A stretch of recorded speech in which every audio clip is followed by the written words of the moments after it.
रामं भूयो भूयो नमाम्यहम् असाध्यसाधकस्वामिन् असाध्यं तवतिं वदा रामदूतकृपासिन्धो मत्कार्यं साधयप्रभो वेदिकपरमणि देवदान प्रभु कोलेटी रविमालाचार्य स्वामी वाరికి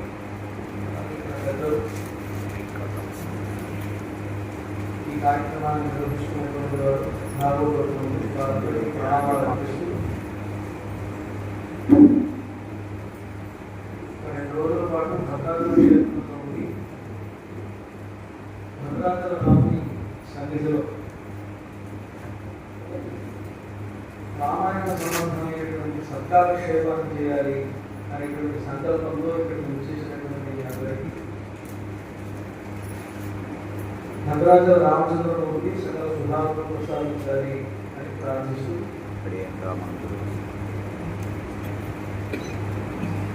శ్రీభాష్య అప్పలాచార్య స్వామి వారు అని మహనీయులు ఉండేవారు. సింహాచల ప్రాంతంలో వారు ఒక దశాబ్దానికి పూర్వం సుమారుగా వారు ఉన్నప్పుడు వారు అందరికీ చెప్పేటువంటి ఒకే శ్రీ సూక్తి ఏమిటంటే మానవ జన్మ ఎత్తినందుకు ప్రతిరోజు రామాయణంలో ఒక సర్కలైనా పారాయణం చేయండి, మీరు వైష్ణవులైనందుకు తిరువారాధన చేయండి. ఈ రెండు వారు చెప్పేవారు. అంటే వైష్ణవులైనటువంటి వారికి ఇంట్లో ఆరాధన చేయడం ఎంత ముఖ్యమో రామాయణంతో కాలక్షేపం చేయడం అంత ముఖ్యం అని మనం అర్థం చేసుకోవాలి.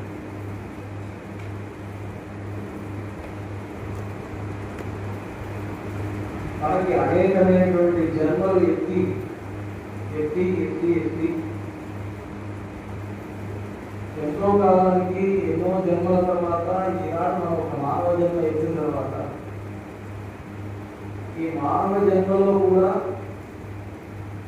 శ్రీ వైష్ణవులు అవ్వడం అనేటువంటిది దీనికి ఒక జాతితో సంబంధం లేదు. బ్రాహ్మణుల, క్షత్రుల, వైశ్యుల అని కాకుండా వైష్ణవత్వం విష్ణుభక్తులుగా ఉండడం ఇది ప్రధానం. ఏమిటి ఈ వైష్ణవుల్లో గొప్పతనం అంటే ప్రధానంగా నిశ్చయ జ్ఞానం. నిశ్చయం చాలామంది ఏమంటారంటే దాన్ని ఇంకొకరు మనం ఆక్షేపించేటువంటి వాడు. మేము వినాయక చవితిలో వినాయక చవితి చేసుకుంటాము, శివరాత్రి వస్తే శివుడికి అభిషేకం చేసుకుంటాం, శ్రీరామనవమి వస్తే శ్రీరామనవమి నాడు రాముడికి పూజలు జరుపుకుంటాం, కృష్ణాష్టమి వస్తే కృష్ణాష్టమి నాడు, నవరాత్రులు వస్తే అమ్మవారికి, ఇంకేదన్నా ఉంటే గ్రామదేవతలకి, ఇంకా ఏదన్నా ఉంటే అంతా కూడా మీకు తెలుసుకుంటాం. మీరు నిజంగా అదృష్టం ఉంటుందో అని అనుకుంటూ ఉంటారు. కానీ ఒక్కటి మనం గుర్తించవలసింది ఏంటంటే ఇన్ని చేసుకున్నారు కదా, మీకు ఏదైనా ప్రత్యేకించి ఒక ఆనందం లభిస్తుందా ఇది చేయడం వల్ల? అంటే మనం ఏ కార్యక్రమం చేసినా ఆ కార్యక్రమంలో ఇంట్రెస్ట్ అనేటువంటిది ఎలా వస్తుందంటే ఏదో ఒక ప్రేరణ కలిగి మనం చేస్తాం. ఏదైనా ముందు చేస్తున్నామంటే ఒక ప్రేరణ కలుగుతుంది. ఆ ప్రేరణ కలగడానికి బయట ఉండేటువంటి అనేకమైనటువంటి పరిస్థితులు కారణమవుతాయి, తోడ్పడతాయి.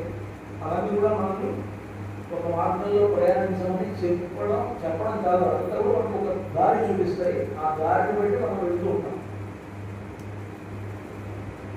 నువ్వు పూజలు చేయడానికి కానీ వీటన్నిటికీ ఏమిటి ప్రేరణ?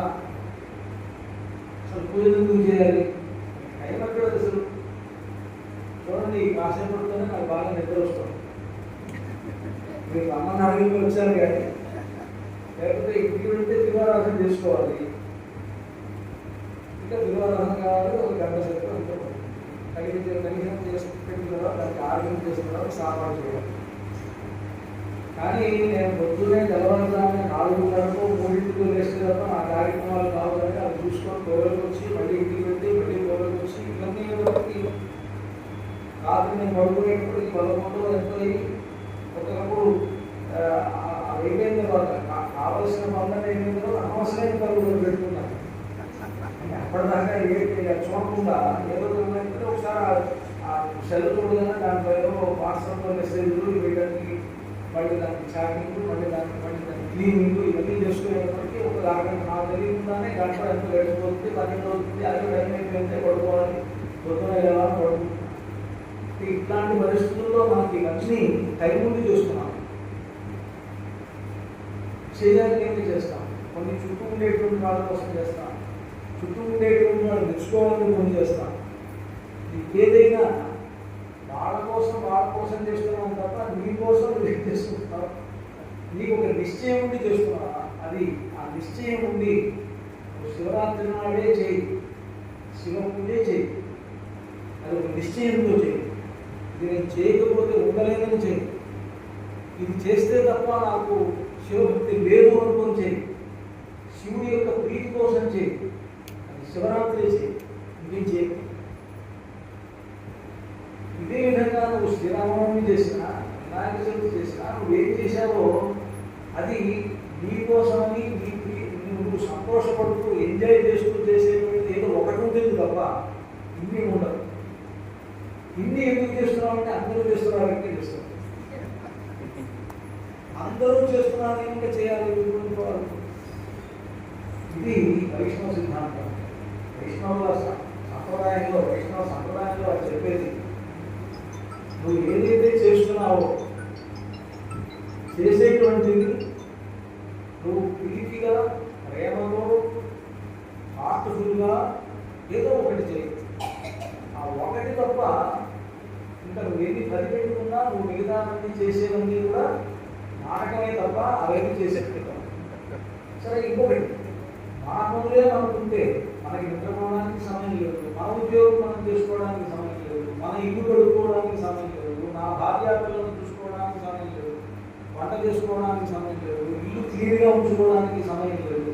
ఇన్ని సమయాలు లేకుండా అంటే కొత్తగా పూజలు ఏంటి, అది కూడా క్లీన్గా, అది కూడా పూజ ఇంట్లో పూజారంలో పెట్టుకుంటే దాంట్లో తులసి వేస్తే దాన్ని క్లీన్ చేసుకోవడానికి కష్టం. ఇందుకే దాని మీద మన పూలన్నీ వేస్తే ఆ పూలన్నీ క్లీన్ చేసుకోవాలి. మనకుంటే భక్తి శ్రద్ధలతో ఒక ఫోటో 100 ఫోటోలు పెట్టుకుంటే పూజారంలో దాన్ని క్లీన్ చేసుకోవడానికి రోజు హారతి ఇస్తే నలా పెడుతుంది, దాని మీద క్లీన్ చేసుకోవడానికి టైం లేదు.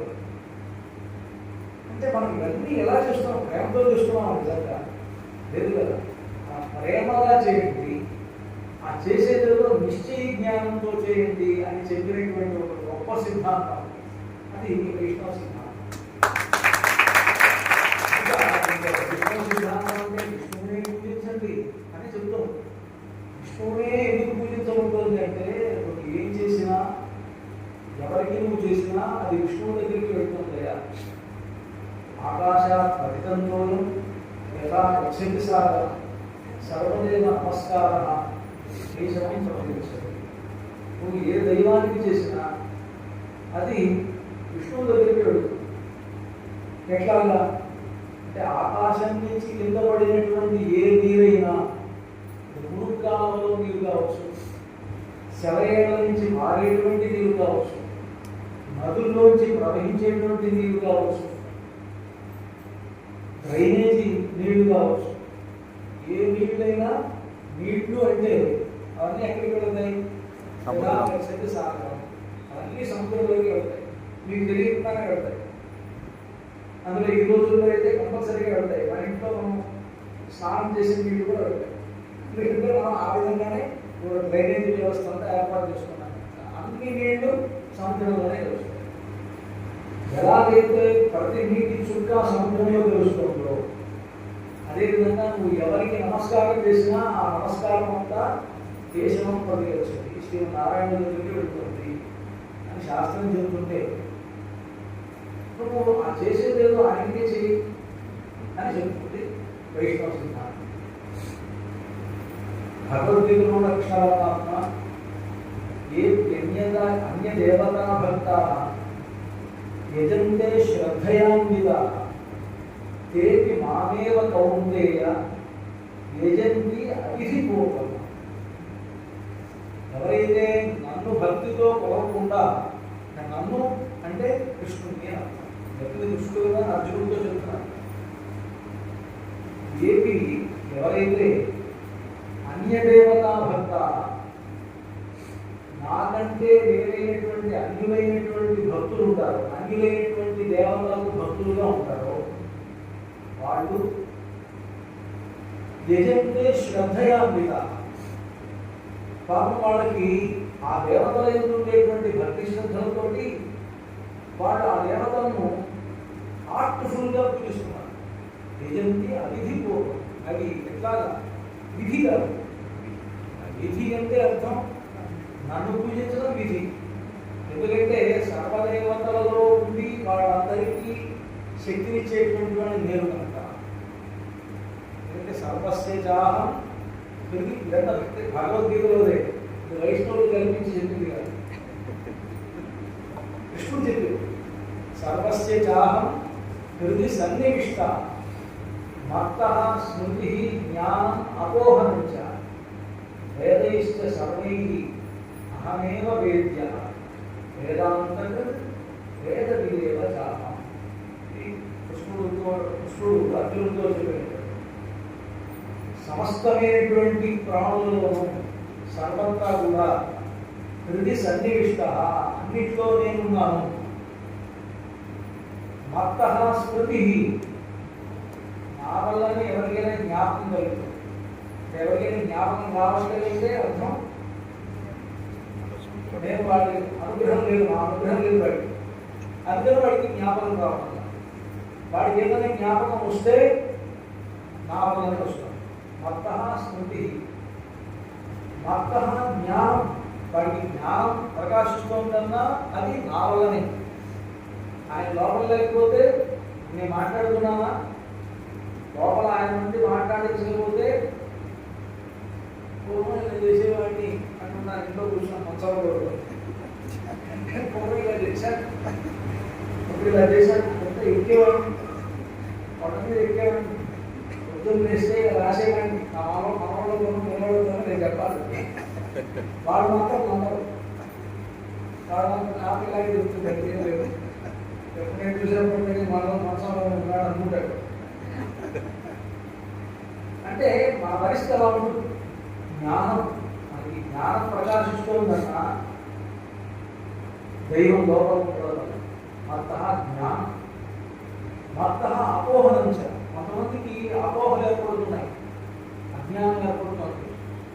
అలాగే ఒకళ్ళు వాళ్ళు సరిగ్గా వాళ్ళు ఆలోచించలేకపోతున్నారు, వాళ్ళకి సరైనటువంటి బోధన కలగట. బోధన అంటే తెలివితేటలు కలగటం కారణం ఏమిటి?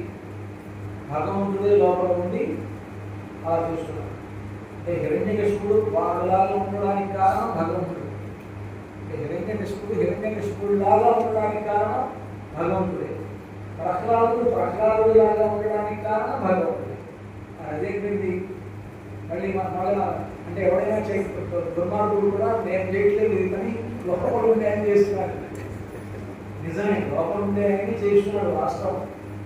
అది లోపల ఉండే ఆయన చేయించడం కాదయ్యా, ఆయన నీకు చేయడానికి కొన్ని స్వాతంత్ర్యాలు ఇచ్చాడు.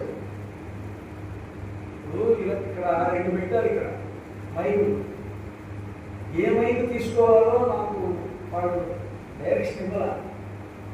దీన్ని పట్టుకోవాలా అనేటువంటిది ఛాయిస్ నాకు. ఆ ఛాయిస్ నేను తీసుకుంటున్నా. అంటే ఈ రెండు ఇచ్చింది ఆయనే. ఈ రెండు మైకులు ఇచ్చింది రవికుమార్ గారు.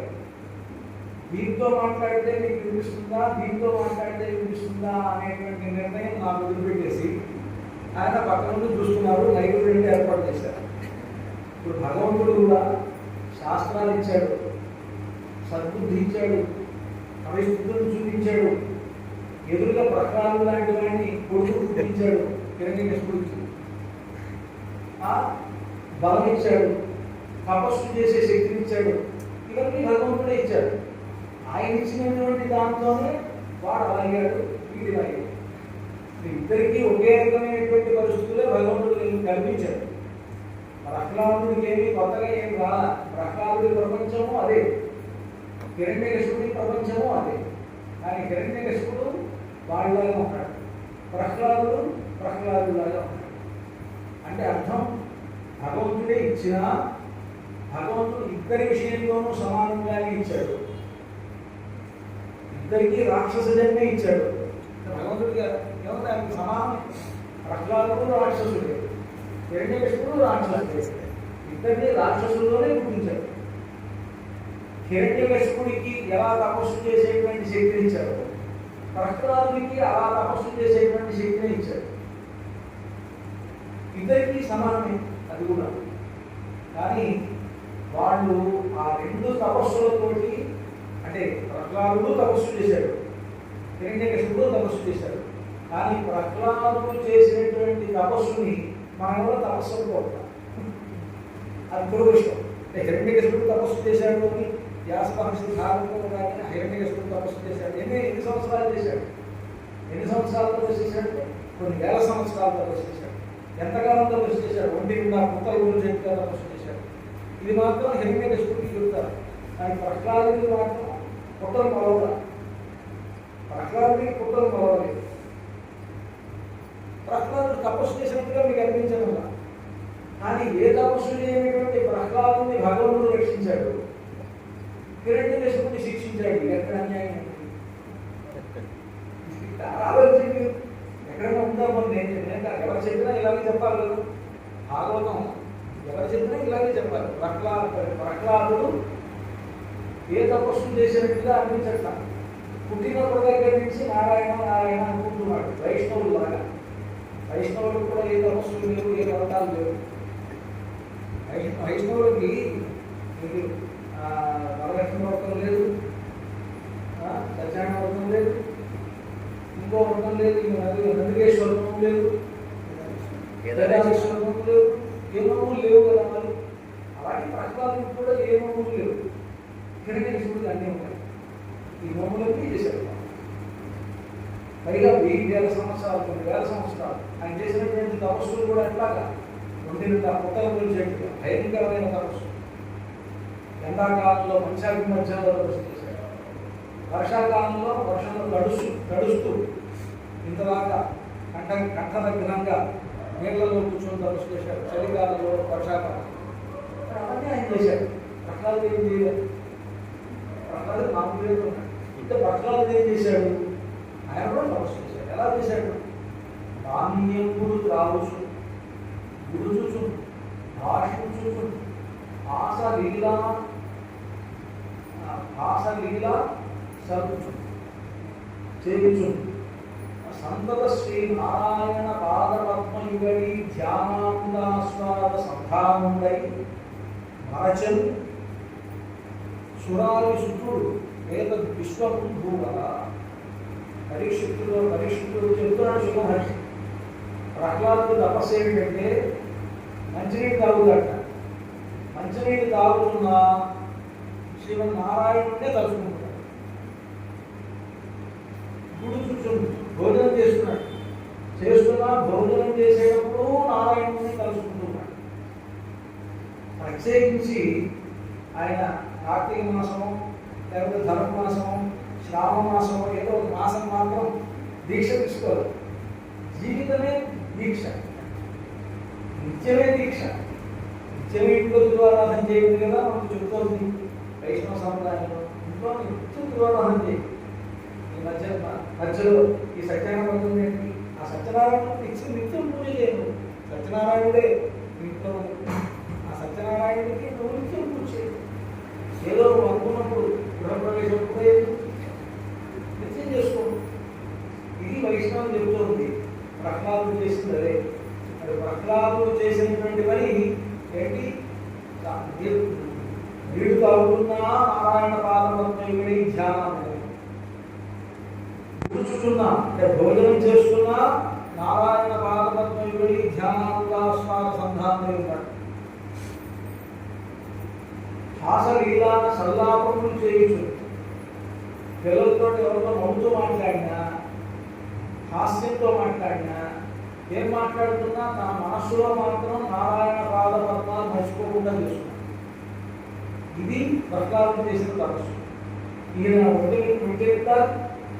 నీకు కొత్తవాడు వాడిని నాకు నువ్వు పూజించదు, నన్ను పూజించు కావాలంటే నేనే అందరినీ శాసిస్తున్నాను. చూడు ఇక్కడ ఇంద్రుడు ఏ పని చేస్తున్నాడు, ఇక్కడ ఎముడే పని చేస్తున్నారు, వీళ్ళందరూ ఈ పని చేస్తున్నారు. నా దగ్గరకు వచ్చి దేవతలంతా కూడా నాకు ఊడియం చేస్తుంటే నువ్వు ఎవరినో తలుచుకుంటానంటే నన్ను తలుచుకో అన్నాడు. తప్పేముందండి, విజుదేవో భవ అనుకోకూడదా? వేదంలో అది కూడా ఉందిగా. ఏం ప్రహ్లాదుడు అంత పట్టుదల ఏం అనకూడదా? పోనీ ఎవరో అన్నది ఎవరో అంటే మన తండ్రి కదా ఉంది, తండ్రే కదా నీకు విద్యా బుద్ధి నేర్పించింది, ఆ తండ్రి తండ్రే కదా పుట్టింది కదా. లేకపోతే ఆ హెన్నిక్స్ లేకపోతే ప్రహ్లాదుడు ఎక్కడేవాడు. ఆ మాత్రం జ్ఞానం లేదు ఆ ప్రహ్లాదుడికి. ప్రహ్లాదుడు ఎందుకు తలుచుకోలేదు? హిరణ్య శివదేవ మహానసు కదా, అది కూడా భగవన్నామే కదా. అలా చూసిన హిరణ్యవము హేమాం గోవరాం చందనాం హిరణ్యం ఉంది కదా. మరి ఆ హిరణ్యాలను కలుసుకోవచ్చు కదా. మరి ఎందుకు ఆయన చేయలేవు?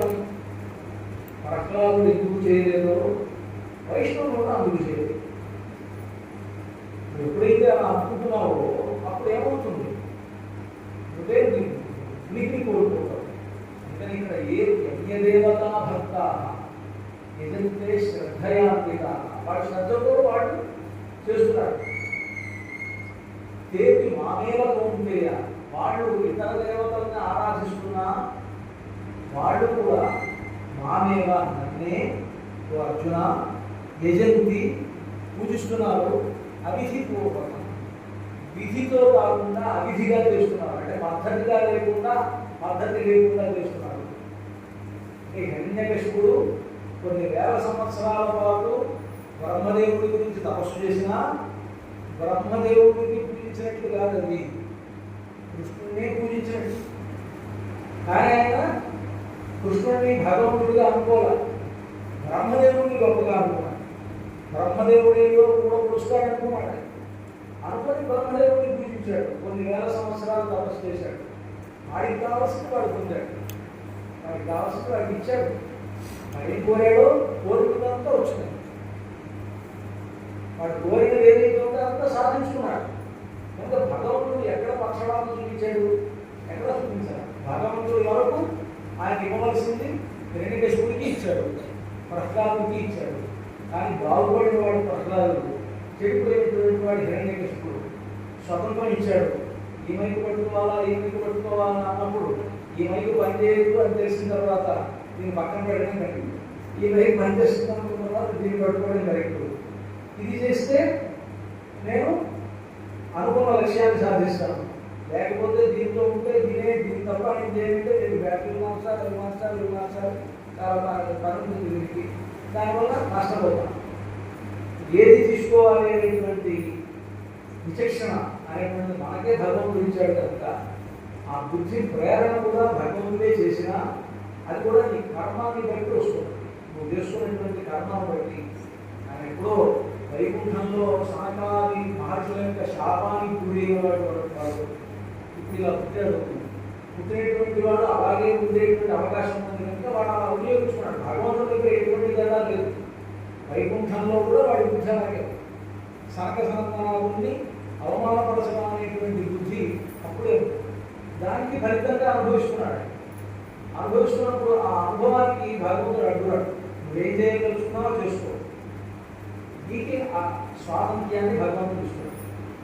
కాబట్టి ఎవరెవరు ఎలా ఉండాలి అనేటువంటిది భగవంతుడు చేయిస్తాడంటే పక్కనే ఉండి వీటితో ఆ పని చేస్తాడని కాదు. భగవంతుడు అన్నీ మనకి ఇచ్చేశాడు, స్వాతంత్ర్యాన్ని ఇచ్చాడు. ఆ స్వాతంత్ర్యాన్ని వినియోగించుకోవడంలో మనం ఏ నిర్ణయం తీసుకుంటామో ఆ నిర్ణయానికి తగినట్టుగా భగవంతుడు ఇంకా ప్రేరేపిస్తాడు, నీకు అవకాశాలు ఇస్తున్నాడు. హిరణ్యకశిపుడు ఆ విధంగా చెడిపోయాడు, ప్రహ్లాదుడు బాగుపడ్డాడు. అందుకని ఎవరైతే ఇతర దేవతలను పూజించారో అది తననే పూజించినట్లు అవుతుంది అని భగవంతుడు చెప్పడం వల్ల వైష్ణవులైనటువంటి వాళ్ళు భగవంతుడిని మాత్రమే ఆరాధించడం అనేటువంటి చేయడంలో అది ఉద్దేశం. ఆ ఆరాధన అనేటువంటిది ఎంత ప్రధానమో వైష్ణవులకు, అదేవిధంగా రామాయణ పారాయణ కూడా అంత ప్రధానమైనది. వైష్ణవులైనటువంటి వాళ్ళకి రామాయణం ఎందుకు ముఖ్యము అంటే రాముని యొక్క ఆరాధన పూర్తిగా వైష్ణవ సంప్రదాయానికి చాలా దగ్గరగా ఉండేటువంటి ఆరాధన. వేదాంత అవసరం లేదు, ఇవన్నీ చదువుకోకర్లేదు. ఇంట్లో మీరు రాముడి ఫోటో పెట్టుకొని పూజించినా అది మీకు గొప్ప అవకాశాన్ని ఇస్తుంది. మీరు చాలా ఉన్నతమైనటువంటి స్థితికి వెళ్ళేట్టుగా చేస్తుంది. ఏమిటి ఆ రాముడి దగ్గర ఉండే గొప్పదనం అంటే, మీరు రాముడిని పూజించేటప్పుడు కేవలం రాముడిని మాత్రమే పూజించే అవకాశం లేదు. రాముడితో పాటు సీతమ్మ వారు కూడా ఉండాలి నియమం. వెంకటేశ్వర స్వామితో లేకపోతే కృష్ణుడితో ఈ నియమం లేదు. కానీ రాముడి దగ్గరకు వచ్చేటప్పటికి రాముడి పక్కనే సీతమ్మ వారు ఉంటేనే పూజించాలి అనేటువంటి నియమం ఉంది. అంటే సీతారాముడు ఇద్దరినే పూజించాలి. సీతారాముడు ఇద్దరేనా అంటే అది కూడా కుదరదండి. సీతారాములతో పాటు లక్ష్మణస్వామి కూడా పక్కనే ఉండాలి. ఎందుకంటే రాముడు ఎక్కడెక్కడ ఉన్నాడో అక్కడెక్కడల్లా కూడా లక్ష్మణస్వామి ఉన్నాడు. రాముడిని గుర్తించాలంటేనే పక్కన లక్ష్మణస్వామి ఉండాలి. ఎక్కడెక్కడైతే నిప్పు ఉంటుందో అక్కడెక్కడంతా ఉంటుంది. ఎక్కడెక్కడైతే రాముడు ఉన్నాడో రాముడు ఉన్న చోట్లలో కూడా లక్ష్మణుడు ఉంటాడు అని చెప్పారు కనుక, అంటే సీతమ్మ వారు లేకపోయినా రాముడు ఉంటాడేమో కానీ లక్ష్మణస్వామి లేకుండా ఒక క్షణం కూడా ఉంటాడు అన్నారు. కనుక లక్ష్మణస్వామి తప్పనిసరిగా రాముడితో పాటు ఉంటాడు. ఇప్పుడు సీతారామ లక్ష్మణుడు ముగ్గురు అయిపోయారు. ఈ ముగ్గురు అయిపోయిన తర్వాత ఇంకో ఆయన ఉన్నాడు, హనుమ. ఆ హనుమంతుడు ఈ ముగ్గురు లేకుండా ఆయన ఉండలేదు. ఆయన ఎక్కడెక్కడ ఉంటాడో అక్కడెక్కడల్లా ఆ ముగ్గురిని తలుచుకుంటూ రామనామంతో గడిపేసుకుంటాడు. రామనామం ఎక్కడ ఉంటే అక్కడ ఉంటాడు. హనుమంతుడు వారి గొప్పతనం ఏమిటంటే ఎప్పుడైతే రఘునాథ కీర్తన ఎక్కడెక్కడ రాముడి దానం వినిపిస్తుంటుందో అక్కడెక్కడంతా కూడా రామనామం వినిపించిన ప్రతి చోట హనుమంతుల వారు ఉంటారు. అట్లాంటి రాముడే ఒక చోటు ఉంటే పడత్వ ఉండదు. ఆయన శ్రీరామపాద సేవా ధురంధరుడు. బాధ్యతగా రాముడికి సేవ చేసేటువంటి వాడు. నేను ఆయన చెప్పారు కదా, బంటు నీతి కొడుకు ఇయ్యవయ్యారమ్మ త్యాగరాజ స్వామి. ఏంటంటే ఆ కోరుకోవడం అంటే బంటు నీతి అంటే మామూలు బంటులాగే కాదు. రామ బంటు అంటే ఎవరంటే హనుమంతుడే బంటు. బంటు నీతి కొడుకు అంటే హనుమంతుడు ఇలాంటి కొలుగు ఉన్నాడు. ఎందుకంటే ఎప్పుడు హనుమంతుడు ఎలా ఉంటాడో అలా ఉండేట్టుగా నాకు కొలుగు. అది త్యాగరాజ స్వామి రామచంద్రమూర్తిని ప్రార్థించేటువంటి కీర్తన. అక్కడ హనుమంతుల వారి గొప్పతనం అది కనుక ఇక హనుమంతుడు ఉంటారు. ఈ నలుగురిని మీరు ఆరాధించాలి. ఇదే మనకి రామ రహస్యోపనిషత్తు అని, రామ కాపునిషత్తు అని చెప్తాం. రాముణ్ణి ఆరాధించేటప్పుడు ఈ నలుగురితో పాటు నలుగురిని ఆరాధించాలి. ఈ నలుగురిని ఆరాధిస్తే మీరు ఇంకేం చేయగలరా?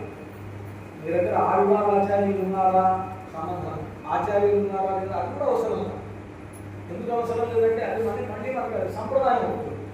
వైష్ణవ సంప్రదాయంలో తప్పనిసరిగా ఆచార్యులు ఉండాలి, తప్పనిసరిగా ఆళ్వారు ఉండాలి. కనుక మీరు ఇంకొక ఆళ్వారిని నమ్మాళ్వారిని ఒక రామానుజుని మళ్ళీ మీరు తెంకలయో వడహలయో వెళ్తే ఆ వడహలకి సంబంధించి వేదాంత తీసుకువెళ్ళి లేదు తెంకల సంప్రదాయం అయితే మనవరామ మహాముని ఇలా ఆరాధించండి. ఆచార్య పరంపరగా ఒక సంప్రదాయంలో ఉన్నందువల్ల ఉండాలి తప్ప అది లేకపోయినా నష్టమేం లేదు. ఆ రాముణ్ణి సీతాలక్ష్మణ హనుమత్ సమేతుడిగా ఆరాధిస్తే ఇవన్నీ చేకూరు. సిద్ధాంతం వైష్ణవ సిద్ధాంతమే పాటించినట్టు. కారణం ఏమిటి అంటే వైష్ణవ సిద్ధాంతంలో ప్రధానంగా లక్ష్యం ఏమిటి అంటే భగవద్భాగవత ఆచార్య సేవ. ఎవరు చెప్పినా అది చెప్తారు. భగవత్ సేవ చేయండి. ఆ భగవంతుడు ఎవరు? రామచంద్రమూర్తి. రామచంద్రమూర్తితో పాటు సీతమ్మ వారితో కలిసినటువంటి రామచంద్రమూర్తి భగవంతుడు. సీతమ్మ లేకపోతే భగవత్వం అనేటువంటిది రాముడికి ఉండదు. అసలు రాముడు ఎప్పుడు సీతతోనే పరిపూర్ణుడు కనుక సీతతో కూడినటువంటి సీతాపతి అయినటువంటి రాముడిని భగవంతుడిగా మీరు సేవిస్తే అది భగవత్ సేవ. ఇక లక్ష్మణస్వామి భాగవతం సీతారాములకు నిరంతరం సేవ చేసినటువంటి అక్కడ జాగ్రత్త స్వపశ్చతే. ఆయన సీతారాముడిద్దరు నిద్రపోతున్నా సేవ చేసిన వాడు, వాళ్ళు మేలుకున్నా సేవ చేసినటువంటి వాడు, నిరంతరం ఆ సీతారాముల సేవలో తరించినటువంటి లక్ష్మణస్వామి పరమ భాగవతంతో కనుక భాగవత సేవ అనేటువంటిది లక్ష్మణుని ఆరాధనలో మీకు సిద్ధిస్తుంది. ఆచార్యుడు హనుమత్సమేన గుణ ప్రఖ్యాపితార్థ సుధీ వేదాంత తీసుకోవాలంట.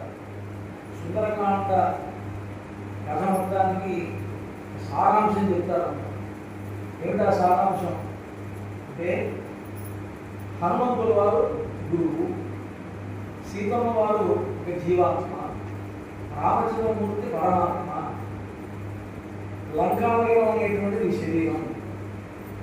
లంకానగరం అనేటువంటి ఈ శరీరంలో జీవాత్మ అనేటువంటి సీతని, మనస్సు అనేటువంటి రావణాసురుడు, ఈ రావణాసురుడికి 5 జ్ఞానేంద్రియాలు 5 కర్మేంద్రియాలు అనేటువంటి 10 ఇంద్రియాలు, ఈ తలకాయలు అంటే 10 ఇంద్రియాలు అనేటువంటి తలకాయలు కలిగినటువంటి మనస్సు అనేటువంటి రావణాసురుడు సీత అనేటువంటి జీవాత్మను లంక అనేటువంటి ఈ శరీరంలో బంధించింది. ఇప్పుడు ఈ శరీరంలో బంధింపబడినటువంటి మనకి హనుమత్ సమేన గురుణ, హనుమంతుడితో సమానమైనటువంటి గురువు లభించాలి. ఆ గురువు వలన ప్రఖ్యాపితార్థ శుద్ధి, ఆ గురువు ద్వారా మనకు చక్కగా వేదాంతార్థం తెలుసుకున్న తర్వాత అప్పుడు లంకారుద్ధ విదేహ రాజ విదేహరజయ తనయా న్యాయేన లాభ్యతే. లంకానగరంలో బంధింపబడినటువంటి సీతలాగా మనల్ని కూడా మన గురువు గారు రాముడితో తెలుస్తారు. అంటే మన సీత లాంటి వాళ్ళం, ఆత్మ అనేటువంటి సీత లాంటిది అనేటువంటి విషయాన్ని సుందరకాండ ఇది చెప్తోంది అని వేదాంత దృష్టిలో వారు ఈ సుందరకాండ సారాంశం అంటారు, వేదాంతం అనేటువంటి అర్థాన్నంతా కూడా చెప్పారు. కనుక మనకి హనుమంతుల వారు గురువు, రామచంద్రమూర్తి యొక్క బాలారంగాన్ని గుర్తించేందుకు హనుమంతుడిని నియమించిన గురువు ఇంకొకడు. రాముడికి చాలా ఇష్టమైన గురువు. రామచంద్రమూర్తి తన జీవితంలో ఒక్క సీతమ్మ వారిని కౌగిలించుకున్నాడు, లక్ష్మణస్వామిని కౌగిలించుకున్నాడు. ఆ తర్వాత కౌగిలించుకున్నటువంటి ఒకే ఒక వ్యక్తి హనుమంతుడు. కనుక హనుమంతుడికి చెప్పాడు ఆయన, ఏష సర్వస్వ భూతస్సు పరిష్మంతో హనుమత. హనుమంతుడికి నేను ఏం ఇవ్వాలి ఆయన చేసిన ఉపకారానికి అని గట్టిగా కౌగిలించుకొని నన్ను నేనే ఇచ్చుకున్నాను నేను హనుమంతుడిగా. అంటే ఆ విధమైనటువంటి గౌరవాన్ని పొందినటువంటి హనుమంతుడికి మించిన గురువు ఎవరు ఉంటారు మనకి? కనుక ప్రత్యేకించి మనకి ఎవరు గురువు అవసరం ఉందని మనం అనుకున్నాం కదా. రామతారక మంత్రము నీ దాసులకెల్ల స్వతంత్రం, రామనామానికి గురువు అవసరం లేదండి. ఎందుకంటే హనుమంతుడిని మించిన గురువుడు లభిస్తాడు మీకు. ఏదో ఒక సంప్రదాయానికి చెంది ఆ సంప్రదాయంలో చేరి అక్కడ సమాశ్రయాలు ఇలా ఉంటే తర్వాత విషయం. అది లేనప్పుడు రామనామమే మిమ్మల్ని తరింపజేసేటువంటిది. మీకు గురువు ఎవరంటే హనుమంతుడే గురువు, భగవంతుడు ఎవరంటే రాముడే దైవం, సీతతో కూడిన రాముడు దైవం. ఆ పక్కన ఉండేటువంటి లక్ష్మణస్వామి మన భాగవతుడు. ఇప్పుడు భాగవత ఆచార్య కైంకర్యం అనేటువంటిది నువ్వు రాముడి ఫోటో ఇంట్లో పెట్టుకుని దాని ఎదురు దీపం వెలిగిస్తే ఇంత ఒక్క వైష్ణవులకి ఇలాంటి ఒక గొప్ప భాగ్యం. రామాయణం అనేటువంటిది అందుకనే వైష్ణవులకి చాలా మిగతా విషయాలు కావు. మీరు ఎన్ని చెప్పండి, ఎన్ని వేదాంతాలు చెప్పండి, ఎవరు చెప్పినా ఇది చెప్పాల్సింది. ఆ తర్వాత ఇంకా రాముడిని పరబ్రహ్మం అంటారా, ఇంకోటి అంటారా, రాముడికి రూపం లేదంటారా, నామం లేదంటారా, సమస్తం రాముడే అంటారా, మీరు ఇదంతా వేదాంత పరంగా ఎన్ని చెప్పండి. రాముడే దైవం అని ఒప్పుకోవాల్సిందే. ఉండేది రాముడొక్కడు ఊరక చెడిపోగే మనస, ఉండేది రాముడొక్కడు ఊరక చెడిపోగే మనస, చండమార్తాండ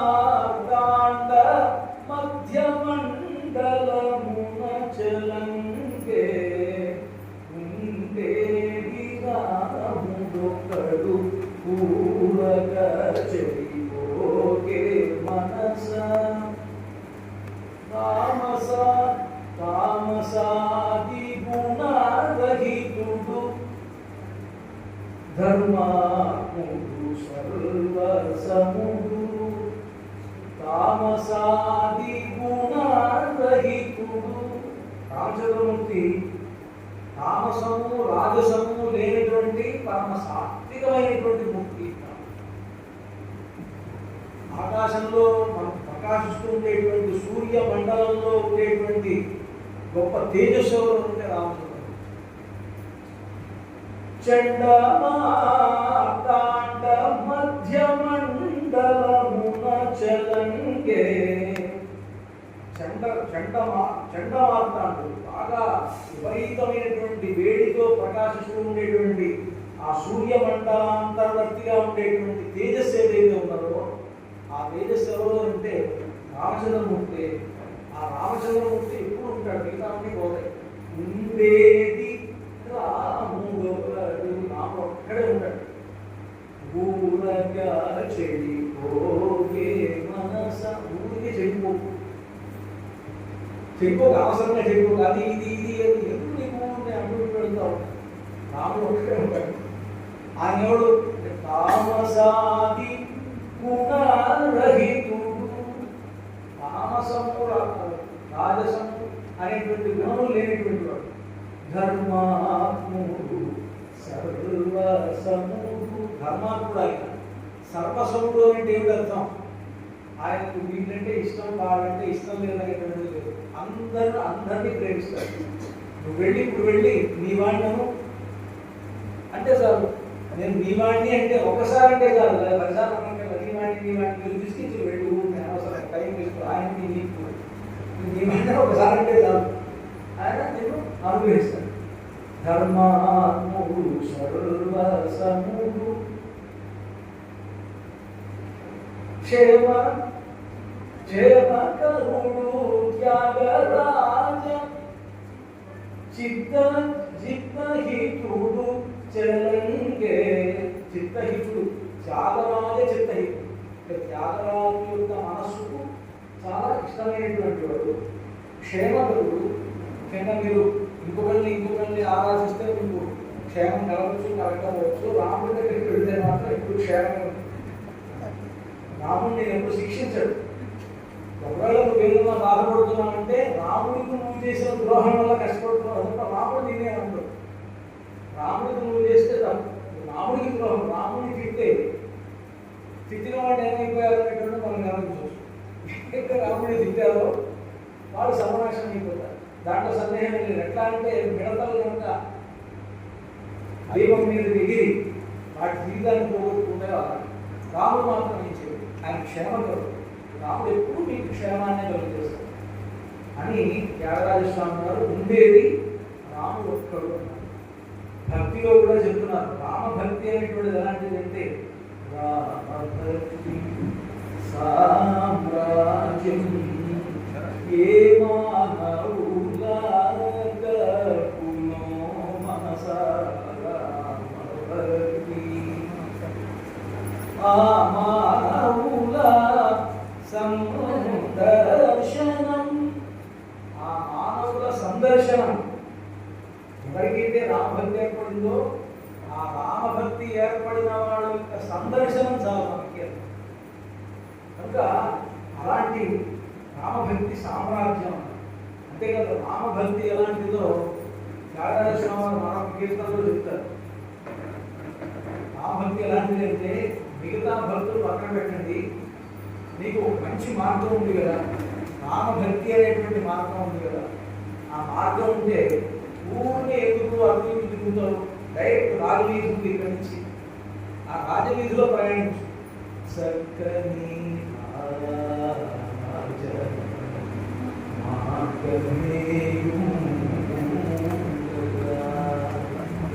సంతుల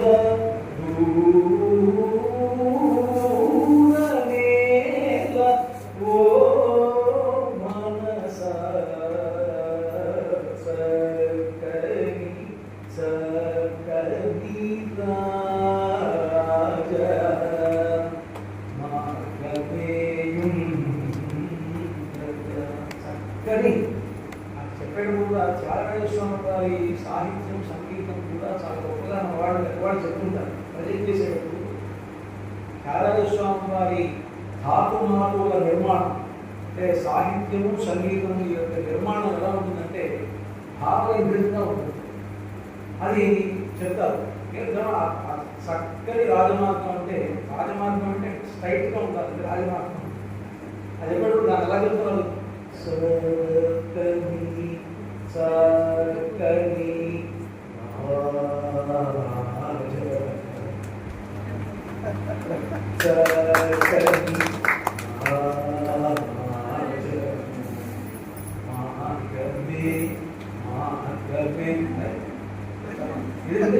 చెప్పడం చెప్పేటప్పుడు ఏం చెప్తాను?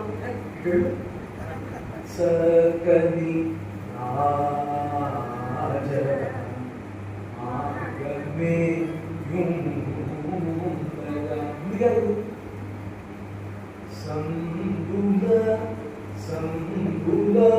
సబ్బులు ఎలా ఉంటాయి? సంబుల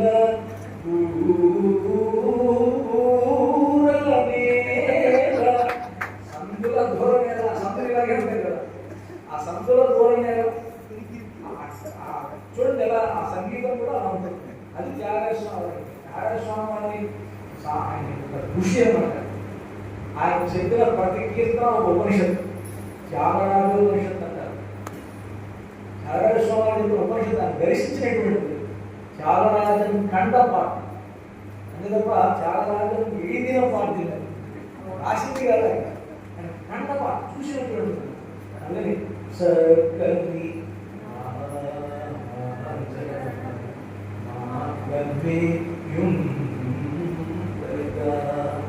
సంబుల దూరమేల ఓ మనస సకనిరా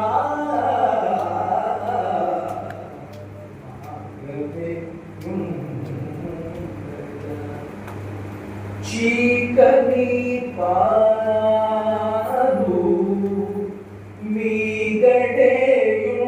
మీగడేయుండగా చీకని పాదు మీగడేయుండగా చీయను గంగా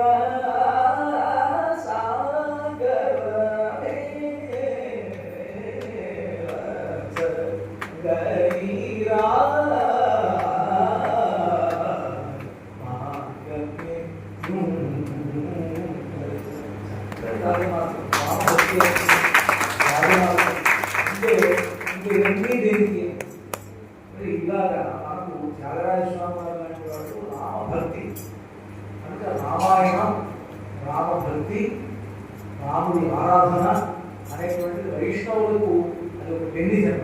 వైష్ణవులకే చేరు. రామాయణం అంటేనే వైష్ణవం. వైష్ణవం పేరు, రామాయణం పేరు కాదు. హనుమంతుడి గురించి పరిచయం చేయాలంటే ఎవరు పరిచయం చేయాలి? హనుమంతుడి కంటే గొప్ప జ్ఞానం ఉన్నారు లోకంలో. ఆయన ఆత్మదర్శనమే చేశారా? ఆత్మలో పరమాత్మ దర్శనమే చేశాడా? ఆయన సోహం అన్నాడా? దాసోహం అన్నాడా? అంటే సోహం అంటే అది నిజం, దాసోహం అంటే దానికంటే తక్కువ అనుకోవడానికి అవకాశం ఉందా? ఆయన లంకాలయంలో సోహం అనుకున్నటువంటి రావణాసుడి ముందు దాసోహం కోసలేని దర్శనాన్ని చాటినటువంటి హనుమంతుడి కంటే గొప్పవాడు అనుకుంటారు కదా. కనుక ఈ దాసోహం అనేటువంటి సంప్రదాయం ఉందో ఆ సంప్రదాయానికి చెందినటువంటి రామాయణం అంటారు. కనుక ఈ రామాయణాన్ని రోజు ఒక సర్గైనా చదవండి, రాముని ఆరాధించండి అనేటువంటిది మనకు కళాచార్య స్వామి వారు మనకు చెప్పినటువంటి పెద్దలు. వారు చెప్పారంటే వారు వారి మాటగా చెప్పాలి. భగవద్ రామానుజులకి పేరేంటో తెలిసిన పడికొండ రామాయణం పత్తి వెళ్ళం కుడికొండ కోయి రామానుషం. రామానుజుల వారి గురించి చెప్తూ తిరువనంతపురం మహనీయులు పడికొండ ఈ రామాయణం పత్తి వెళ్ళం రామాయణము అనేటువంటి భక్తి ప్రవాహం, ఆ భక్తి ప్రవాహం ఎవరు అంటే భగవద్ రామానుజుడు. భగవద్ రామానుజుడు రామాయణ భక్తి ప్రవాహము అని తిరువనంతపురం చెప్పారు. కనుక రామానుజులోనే రామాయణం రామ ఉంది కదా, రామానుజులు అని చెప్పాలి అంటే రామ చెప్పాలి. అంటే ఆయన పేరులోనే ఆ గొప్పతనం. రామ చెప్పకుండా అనుజ చెప్పలేదు కదా. మీరు రామానుజ ఒక్కసారి అంటే మా వాళ్ళు ఏం చెప్తారు, రామానుజేది చతురాణి అమృతాక్షరాన్ని. రామానుజ అనేటువంటి 4 అక్షరాలు ఉన్నాయి. ఈ 4 అక్షరాలు అమృతాక్షరాలు. అమృతాక్షరాలు అంటే నీకు అమృతత్వాన్ని, మోక్షాన్ని ప్రసాదించేటువంటి అక్షరాలు.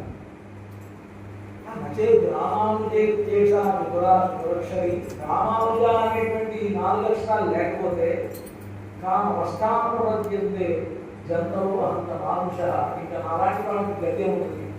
ఇక రామానుజ మీరంటే రామానుజ ఉండే రామానుజి కనుక రామాన్ని స్మరించినట్టే. రామానుజ అంటే ఆయన్ని స్మరించినట్టే. రామానుజ అంటే కృష్ణుడిని స్మరించినట్టే. రామానుజ అంటే భరతుడిని స్మరించినట్లే. రామానుజ అంటే లక్ష్మణుడిని స్మరించినట్లే. రామానుజ అంటే శత్రుఘ్నుడిని స్మరించినట్లే. రాముడిని స్మరించినట్లే. వీళ్ళందరినీ స్మరించినట్లే. మరి ఇంతమంది ఒక్కసారిగా స్మరింపజేసేటువంటి ఒక రామానుజ అనేటువంటి అక్షరంలో రామాయణం అనేటువంటి భక్తి ప్రవాహమే నిండుతుంది. తిరువనంతపురం అన్నప్పుడు రామానుజుల యొక్క సిద్ధాంతాన్ని, రామానుజులు ఏదైతే 18 సార్లు రామాయణాన్ని విన్నారంటే మరి ఎన్నిసార్లు వినాలి? రామానుజులందరి వారు తిరుమలలో, తిరుపతిలో ఇక్కడ ఉండి వారి యొక్క ఆచార్యులైనటువంటి తిరుమల నంది గారి ద్వారా 18 పర్యాయాలు రామాయణాన్ని విన్నారు అంటే రామాయణం అర్థాన్ని మనం ఎన్నిసార్లు వింటే మనకు అర్థమవుతుంది. అంటే రామానుజుల గారికి 18 సార్లు అయితే ఇంకా నాకు ఒక్కసారి అర్థమైపోయిందా? అర్థం ఇంకా అలాంటిది రామాయణం అంటే అంటే నిత్యము దాన్ని మనం పఠించడం అనేటువంటిది మనకు సత్యం తెలియజేస్తుంది. ఇంతకు మించిన మార్గం లేదు. రాముడిని మనం తెలిసి పూజించినా తెలియక పూజించినా వైష్ణవ సంప్రదాయంలో ఉన్నట్లే. భగవత్ ఆచార్య సేవ చేస్తుంది. దీంట్లో భగవత్ సేవ సీతారాములను పూజించడంలో వస్తుంది. భాగవత సేవ లక్ష్మణుని ఆరాధించడంలో వస్తుంది. ఆచార్య సేవ హనుమంతుని ఆరాధించడం వల్ల జరుగుతుంది. కనుక భాగవతాచార్య కైంకర్యమైనటువంటి వైష్ణవ ప్రత్యేకమైనటువంటి లక్ష్యం ఏదైతే ఉందో అది రాముడి యొక్క ఆరాధనలోనే పరిపూర్ణమవుతుంది. కనుక రామారాధన అనేటువంటిది మా అందరికీ చాలా ప్రధానమైనది.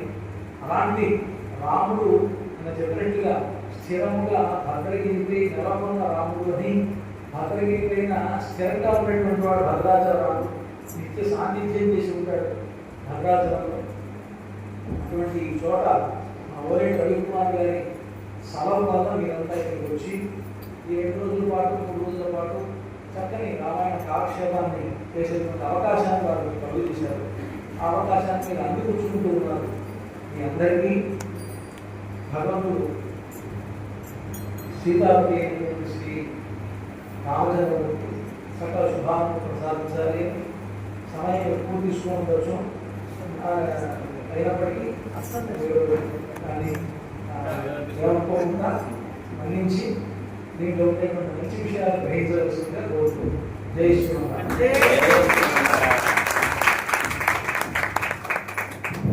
జై రామానుజ, జై జై రామానుజ, జై రామానుజ. అద్భుతమైనటువంటి విషయాలు మనకు స్వామి ఉపదేశారు. ఇందులో ఉండేది రాముడు గీతలో ఉన్న తత్వాన్ని చాలా అద్భుతంగా వివరిస్తుంది.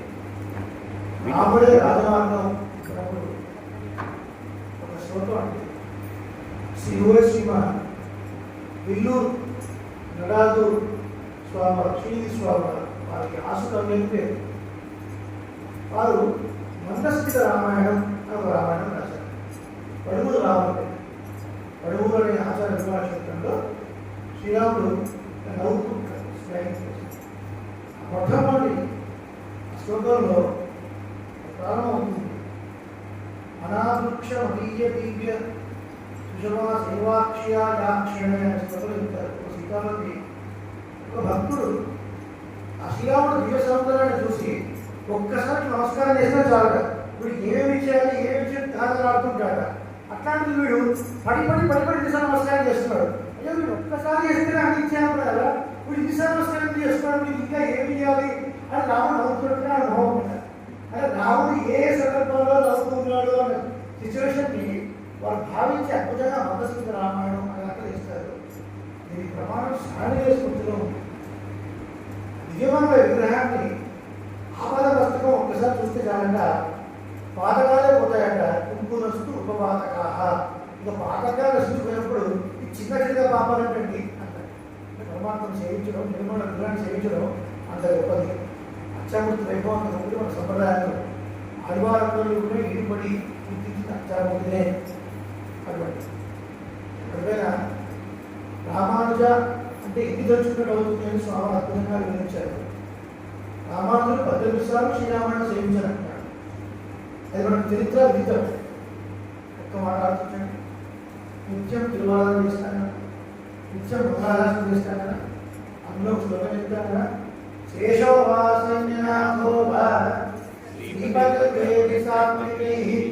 వితర్క్యాయ మహాప్రాజ్ఞైః భాష్యకారాయ మంగళం. వారి ప్రభావం ఎటువంటిది అని ప్రాజ్ఞులు బాగా తెలిసిన వాడు కూడా వాళ్ళకి ఏమి కుழப்பం కన్ఫ్యూజన్ ఉండదు. వాళ్ళకి కన్ఫ్యూజన్ ఉండదు బాగా తెలిసిన వాళ్ళకి. అటువంటి ప్రాజ్ఞులు కూడా వాళ్ళ వైభవాన్ని చూసి శేషోవా ఏం సాక్షాత్ ఆదిశేషుడా అన్నట్టుగా వాళ్ళు చేస్తున్నారు.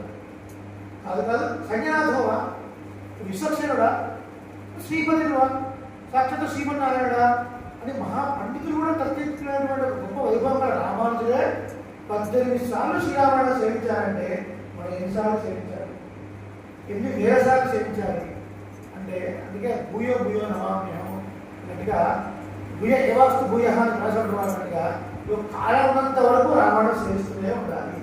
కాలం ఉన్నంత వరకు రామాయణం సేవిస్తూనే ఉండాలి అనే అద్భుతమైన భావన మనం చెప్తూ ఉంటుంది.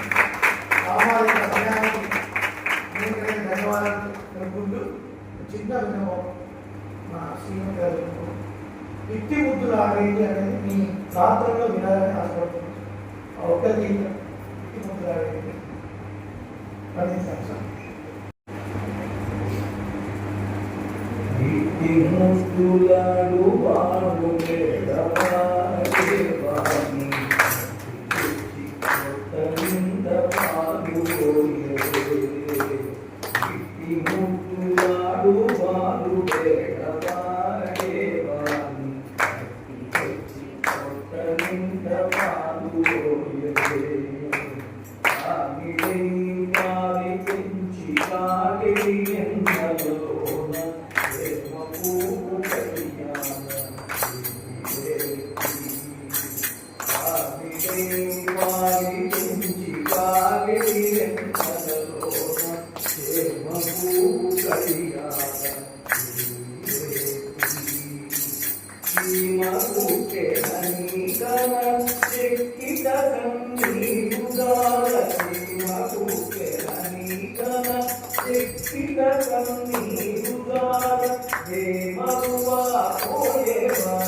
No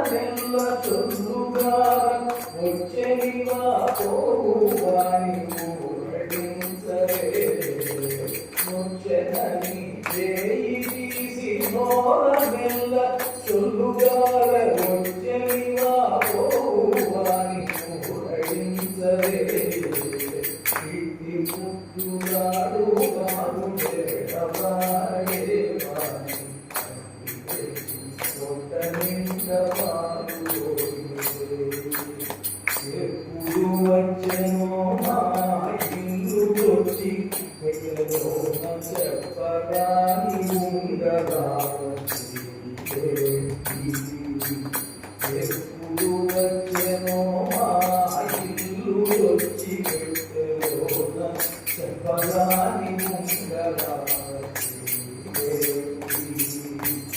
అప్పటైన వెంకటాద్రివాస బాలకుడుగాన అప్పటైన వెంకటాద్రివాస బాలకుడుగాన తపకుంగవటి వాణి జలచెత్తరే అప్పటైన వెంకటాద్రివాస బాలకుడుగాన తపకుంగవటి వాణి జలచెత్తరే గుంటుగాడు వాడు పేడ